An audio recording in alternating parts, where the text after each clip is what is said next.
भगवद गीता अध्याय 12 भक्ति योग। भगवद गीता का 12वां अध्याय, जिसे भक्ति योग के नाम से जाना जाता है, भक्ति ईश्वर के प्रति प्रेम की महत्ता को दर्शाता है। इस अध्याय में अर्जुन श्री कृष्ण से पूछते हैं कि कौन से भक्त श्रेष्ठ होते हैं, वह जो निराकार ब्रह्म की उपासना करते हैं या वह जो साकार भगवान की भक्ति में लीन रहते हैं। श्री कृष्ण का उत्तर। श्री कृष्ण कहते हैं कि जो भक्त साकार रूप में उनकी भक्ति करते हैं वे श्रेष्ठ होते हैं, क्योंकि वे अपने मन और भावनाओं को भगवान पर केंद्रित कर पाते हैं। साकार उपासना के माध्यम से भक्त भगवान के प्रेम, दया और करुणा का अनुभव कर पाते हैं। हालांकि जो निराकार ब्रह्म की उपासना करते हैं वे भी मोक्ष प्राप्त कर सकते हैं, परंतु यह मार्ग कठिन और जटिल होता है। भक्त के गुण। श्री कृष्ण बताते हैं कि सच्चा भक्त वही है जो सबको समान दृष्टि से देखता है, द्वेष, अहंकार, लोभ और मोह से मुक्त होता है और दूसरों के प्रति करुणामयी भावना रखता है। वह शांति, सहनशीलता और संतोष के गुणों से युक्त होता है। भगवान ऐसे भक्तों को अत्यंत प्रिय मानते हैं जो बिना किसी अपेक्षा के निष्काम भाव से उनकी भक्ति में लगे रहते हैं। सर्वोत्तम मार्ग। श्री कृष्ण कहते हैं कि यदि कोई व्यक्ति पूरी तरह से भक्ति में लीन नहीं हो सकता तो उसे अन्य उपायों जैसे कर्मयोग, निष्काम कर्म के माध्यम से भी भगवान की सेवा करनी चाहिए। परंतु अंत में भक्ति सबसे सरल और सुगम मार्ग है, क्योंकि इसमें भक्त भगवान के प्रति पूर्ण प्रेम और समर्पण के साथ जुड़ता है। इस प्रकार अध्याय 12 में भगवान ने भक्ति के महत्व को उजागर करते हुए भक्ति योग को सर्वोत्तम मार्ग बताया है। अध्याय 12 भक्ति योग। साकार और निराकार रूप से भगवत प्राप्ति। अर्जुन उवाच एवं सततयुक्ता ये भक्तास्त्वां पर्युपास्ते ये चाप्यक्षरम व्यक्तम तेषां के योगवित्तमा। भावार्थ। अर्जुन ने पूछा, हे भगवान, जो विधि आपने बताई है उसी विधि के अनुसार अनन्य भक्ति से आपकी शरण होकर आपके सगुण साकार रूप की निरंतर पूजा आराधना करते हैं, अन्य जो आपकी शरण न होकर अपने भरोसे आपके निर्गुण निराकार रूप की पूजा आराधना करते हैं, इन दोनों प्रकार के योगियों में किसे अधिक पूर्ण सिद्ध योगी माना जाए। श्री भगवान उवाच मय्यावेश्य मनो ये मां नित्य युक्ता उपास्ते श्रद्धया पर्योपेतस्ते में युक्तात्मा मता। भावार्थ। श्री भगवान कहा, हे अर्जुन, जो मनुष्य मुझ में अपने मन को स्थिर करके निरंतर मेरे सगुण साकार रूप की पूजा में लगे रहते हैं और अत्यंत श्रद्धापूर्वक मेरे दिव्य स्वरूप की आराधना करते हैं, वह मेरे द्वारा योगियों में अधिक पूर्ण सिद्ध योगी माने जाते हैं। ये त्वक्षरम निर्देश्यम व्यक्तम पर्युपास्ते सर्वत्रग्म चिन्त्यम च कुटस्थं चलम ध्रुवम संयमेन्द्रिय ग्राम सर्वत्र संबुधय ते प्राप्नुवन्ति मामेव सर्वभूतहिते रताः। भावार्थ। लेकिन जो मनुष्य मन बुद्धि के चिंतन से परे परमात्मा के अविनाशी, सर्वव्यापी, अकल्पनीय, निराकार, अचल स्थित स्वरूप की उपासना करते हैं, वह मनुष्य भी अपनी सभी इंद्रियों को वश में करके सभी परिस्थितियों में समान भाव से और सभी प्राणियों के हित में लगे रहकर मुझे ही प्राप्त होते हैं। क्लेशोधिकतरस्ते समव्यक्तासक्त चित्तसाम अव्यक्ता ही गतिर दुख देहवद विर्वाप्यते। भावार्थ। अव्यक्त, निराकार स्वरूप के प्रति आसक्त मन वाले मनुष्यों को परमात्मा की प्राप्ति अत्यधिक कष्टपूर्ण होती है, क्योंकि जब तक शरीर द्वारा कर्तापन का भाव रहता है तब तक अव्यक्त परमात्मा की प्राप्ति दुखप्रद होती है। ये तु सर्वाणि कर्माणि मयि सन्न्यस्य मत्प्राह अनन्येनैव योगेन मां ध्यायन्त उपास्ते तेषां समुद्धरता मृत्यु संसार सागरात् भवामि न चिरात् पार्थ मय्यावेशित चित्तसाम्। भावार्थ। परंतु हे अर्जुन, जो मनुष्य अपने सभी कर्मों को मुझे अर्पित करके मेरी शरण होकर अनन्य भाव से भक्ति योग में स्थित होकर निरंतर मेरा चिंतन करते हुए मेरी आराधना करते हैं, मुझमें स्थिर मन वाले उन मनुष्यों का मैं जन्म मृत्यु रूपी संसार सागर से अति शीघ्र ही उद्धार करने वाला होता हूँ। मयि एव मन आधत्स्व मयि बुद्धि निवेश्य निवसिष्यसि मय्येव अत ऊर्ध्वं न संशय। भावार्थ, हे अर्जुन, तू अपने मन को मुझमें ही स्थिर कर और मुझमें ही अपनी बुद्धि को लगा। इस प्रकार तू निश्चित रूप से मुझमें ही सदैव निवास करेगा, इसमें किसी प्रकार का संदेह नहीं है। अत चित्तम समाधातुं न शक्रोषि मयि स्थिरम् अभ्यासयोगेन ततो मामिच्छाप्तुं धनंजय। भावार्थ, हे अर्जुन, यदि तू अपने मन को मुझमें स्थिर नहीं कर सकता है तो भक्ति योग के अभ्यास द्वारा मुझे प्राप्त करने की इच्छा उत्पन्न कर। अभ्यासेऽप्यस्मर्थोऽसि मत्कर्म परमो भाव मदर्थमपि कर्माणि कुर्वन् सिद्धिं वाप्स्यसि। भावार्थ, यदि तू भक्ति योग का अभ्यास भी नहीं कर सकता है तो केवल मेरे लिए कर्म करने का प्रयत्न कर। इस प्रकार तू मेरे लिए कर्मों को करता हुआ मेरी प्राप्ति रूपी परम सिद्धि को ही प्राप्त करेगा। अथेतत्शक्तोऽसि कर्तुं मद्योगमाश्रितः सर्वकर्म फल त्याग ततः कुरु यतात्मवान्।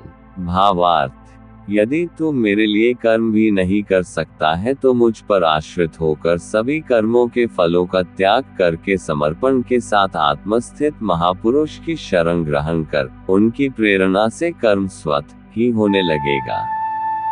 श्रेयो हि ज्ञानमभ्यासाच्च ज्ञानाध्यायान् विशिष्यते ध्यानात् कर्म फल त्यागस्त्यागाच्छान्तिर्निरन्तरम्। भावार्थ, बिना समझे मन को स्थिर करने के अभ्यास से ज्ञान का अनुशीलन करना श्रेष्ठ है। ज्ञान से ध्यान श्रेष्ठ समझा जाता है और ध्यान से सभी कर्मों के फलों का त्याग श्रेष्ठ है, क्योंकि त्याग से शीघ्र ही परम शांति की प्राप्त होती है। भक्ति में स्थित मनुष्य के लक्षण: अद्वेष्टा सर्वभूतानां मैत्रः करुण एव च निर्ममो निरहंकारः समदुःख सुखः क्षमी। भावार्थ, जो मनुष्य किसी से द्वेष नहीं करता है, सभी प्राणियों के प्रति मित्र भाव रखता है, सभी जीवों के प्रति दया भाव रखने वाला है, ममता से मुक्त, मिथ्या अहंकार से मुक्त, सुख और दुख को समान समझने वाला और सभी के अपराधों को क्षमा करने वाला है। संतुष्टः सततम योगी यतात्मा दृढ़ निश्चयः मयि अर्पित मनोबुद्धिर्यो मद्भक्तः स मे प्रियः। भावार्थ, जो मनुष्य निरंतर भक्ति भाव में स्थिर रहकर सदैव प्रसन्न रहता है, दृढ़ निश्चय के साथ मन सहित इंद्रियों को वश किए रहता है और मन एवं बुद्धि को मुझे अर्पित किए हुए रहता है, वह भक्त मुझे प्रिय होता है। यस्मान्नोद्विजते लोको लोकान्नोद्विजते च यः हर्षामर्षभयोद्विग्मुक्तो यः सच मे प्रियः। भावार्थ, जो मनुष्य न तो किसी के मन को विचलित करता है और न ही अन्य किसी के द्वारा विचलित होता है, जो हर्ष संताप और भय चिंताओं से मुक्त है, भक्त भी मुझे प्रिय होता है। अनपेक्षा शुचिर्दक्ष उदासीनो गतव्यथा सर्वारंभ परित्यागी यो मद्भक्तः स मे प्रियः। भावार्थ, जो मनुष्य किसी भी प्रकार की इच्छा नहीं करता है, जो शुद्ध मन से मेरी आराधना में स्थित है, जो सभी कष्टों के प्रति उदासीन रहता है और जो सभी कर्मों को मुझे अर्पण करता है, वह भक्त मुझे प्रिय होता है। यो न हृष्यति न द्वेष्टि न शोचति न कांक्षति शुभाशुभ परित्यागी भक्तिमान्यः स मे प्रियः। भावार्थ, जो मनुष्य न तो कभी हर्षित होता है, न ही कभी शोक करता है, न ही कभी पछताता है और न ही कामना करता है, जो शुभ और अशुभ सभी कर्म फलों को मुझे अर्पित करता है, वह भक्ति में स्थित भक्त मुझे प्रिय होता है। समः शत्रौ च मित्रे च तथा मानापमानयोः शीतोष्ण सुख दुखेषु समः संग विवर्जितः। भावार्थ, जो मनुष्य शत्रु और मित्र में, मान तथा अपमान में समान भाव में स्थित रहता है, जो सर्दी और गर्मी में, सुख तथा दुख आदि द्वंद्वों में भी समान भाव में स्थित रहता है और जो दूषित संगति से मुक्त रहता है। तुल्यनिंदास्तुतिर्मौनी संतुष्टो येन कैंचित अनिकेतः स्थिरमतिर्भक्तिमान में प्रियो नरः। भावार्थ, जो निंदा और स्तुति को समान समझता है, जिसकी मन सहित सभी इंद्रियां शांत है, जो हर प्रकार की परिस्थिति में सदैव संतुष्ट रहता है और जिसे अपने निवास स्थान में कोई आसक्ति नहीं होती है, स्थिर बुद्धि के साथ भक्ति में स्थित मनुष्य मुझे प्रिय होता है। कोष्टक, ये तो धर्म्यामृतमिदं यथोक्तम पर्युपास्ते श्रद्धाना मत परमा भक्तास्तेतीव में प्रिया। भावार्थ, परंतु जो मनुष्य इस धर्म रूपी अमृत का ठीक उसी प्रकार से पालन करते हैं जैसा मेरे द्वारा कहा गया है और जो पूर्ण श्रद्धा के साथ मेरी शरण ग्रहण किए रहते हैं, भक्ति में स्थित भक्त मुझको अत्यधिक प्रिय होता है। ओम तत्सदिति श्रीमद्भगवद्गीतासु उपनिषत्सु ब्रह्मविद्यायोग शास्त्रे श्रीकृष्णार्जुन संवादे भक्ति योगो नाम 12वाध्याय। इस प्रकार उपनिषद, ब्रह्मविद्या तथा योग शास्त्र रूप श्रीमद् भगवद गीता के श्री कृष्ण अर्जुन संवाद में भक्ति योग नाम का 12वां अध्याय संपूर्ण हुआ। भगवद गीता अध्याय 12, भक्ति योग का सारांश। भगवद गीता के 12वें अध्याय में श्री कृष्ण ने भक्ति मार्ग की महत्ता को समझाया है।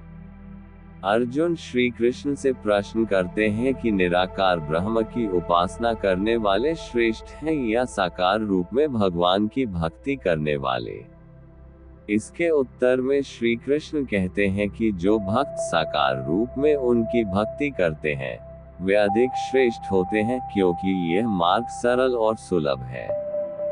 भक्त अपने मन और बुद्धि को भगवान पर केंद्रित करके उनके प्रति प्रेम और श्रद्धा व्यक्त कर सकते हैं।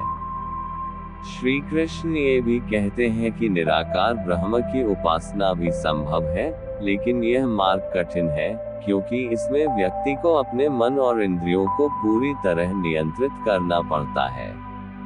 साकार भक्ति के माध्यम से भगवान की करुणा और प्रेम का अनुभव करना अधिक सहज होता है। श्री कृष्ण बताते हैं कि सच्चे भक्त के गुण क्या होते हैं। एक भक्त सभी जीवों के प्रति संभाव रखता है, अहंकार और द्वेष से मुक्त होता है और सहनशील, शांत और संतुष्ट रहता है। वह किसी प्रकार की इच्छाओं और अपेक्षाओं से मुक्त होता है और भगवान के प्रति पूर्ण समर्पण के साथ भक्ति करता है। ऐसे भक्त भगवान को अत्यंत प्रिय होते हैं। अध्याय के अंत में श्री कृष्ण कहते हैं कि यदि कोई व्यक्ति भक्ति में पूरी तरह लीन नहीं हो सकता, तो उसे कर्मयोग या ज्ञानयोग जैसे अन्य साधनों के माध्यम से भगवान की उपासना करनी चाहिए। परंतु भक्ति मार्ग सबसे सरल और श्रेष्ठ है क्योंकि इसमें प्रेम और समर्पण के साथ भगवान की प्राप्ति संभव है।